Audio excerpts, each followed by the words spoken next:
Alors après des études à HEC, je me suis dirigée vers la production audiovisuelle et de là je suis arrivée au digital que j'ai rejoint dès 1997, d'abord dans une agence qui était une web agency qui faisait des sites internet, et puis ensuite j'ai été éditrice de sites chez AOL, ensuite au Nouvel Observateur, chez Microsoft où je me suis occupée de MSN dans plusieurs pays, et enfin chez Lagardère Active où je m'occupais de la marque Elle sur le plan digital et de ses marques filles. J'ai rejoint finalement il y a 4 ans NetExplo, qui est un observatoire mondial de l'innovation digitale et un organisme de formation spécialisé dans les transformations qui impactent l'entreprise, et je suis directrice des opérations de cette petite entreprise qui est une filiale du groupe Les Échos Le Parisien.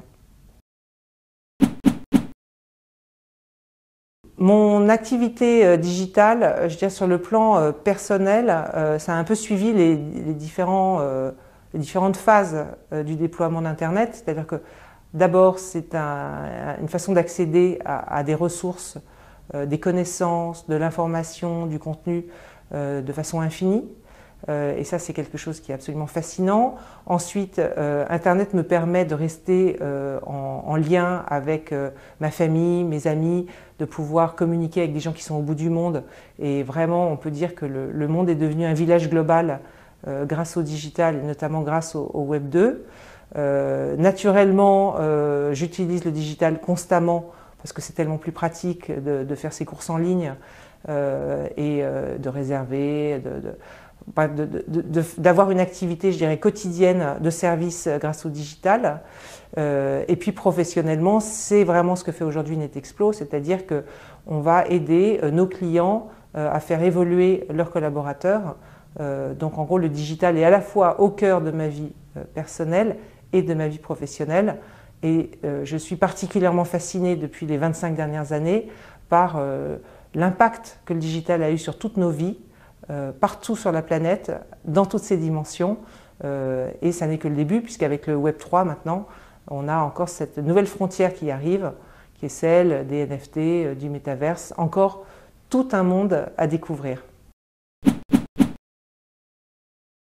J'ai pas le sentiment réellement d'avoir eu des obstacles dans ma vie professionnelle parce que j'étais une femme, parce que je suis arrivée donc très tôt dans un secteur d'activité qui était naissant. Donc c'était une page blanche, je dirais, pour tout le monde, et personne n'aurait pu dire dans ce métier « moi j'y suis depuis 20 ans, je sais comment ça marche, il faut suivre la règle ». Il n'y avait pas de règles, elles n'étaient pas écrites, il n'y avait pas de grammaire, et je pense que tous les métiers et tous les gens qui ont travaillé sur le digital ont appris en marchant, que ce soit les développeurs, les designers, les UX designers, enfin tous les métiers du digital, les chefs de projet, les gens qui se sont mis à faire du marketing digital.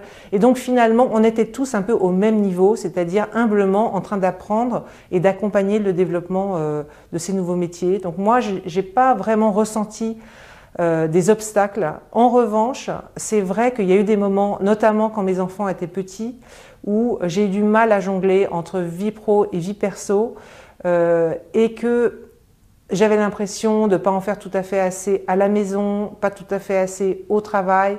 À l'époque, le télétravail n'existait pas. Quand on travaillait, c'était au bureau. Et donc, ça veut dire qu'il fallait quand même jouer avec les horaires. Bon, ce n'était pas une période facile, mais je pense que c'est un sujet qui aujourd'hui existe toujours pour les femmes et de plus en plus pour les hommes. Et que petit à petit, l'entreprise s'adapte et devient plus facile pour conjuguer ces deux vies. En matière de technologie et de data, on le sait, on a besoin que des femmes et des hommes qui reflètent la société dans toute sa diversité viennent contribuer à la fabrication des algorithmes qui, quelque part, vont modeler le monde de demain et d'après-demain. Donc à la fois, le digital est un terrain de jeu qui mérite vraiment d'être exploré, et en même temps, les technologies et le digital ont besoin des jeunes générations, ont besoin des femmes et de la diversité pour vraiment refléter la société et rendre un meilleur service pour tout le monde. Les conseils que je pourrais donner, c'est d'abord trouver des mentors qui vont vous aider à progresser, rechercher en particulier des entreprises apprenantes qui sont des environnements où vous pourrez vous former, où l'entreprise, dans son entier, cherche à se former et à évoluer. Ensuite, n'hésitez pas à oser, à pousser les portes, à vous exprimer, à aller vous positionner sur des projets qui vous intéressent, à suggérer peut-être des nouvelles idées business. Exprimez-vous, ne soyez pas timide, n'ayez pas peur d'échouer, n'ayez pas peur de risque.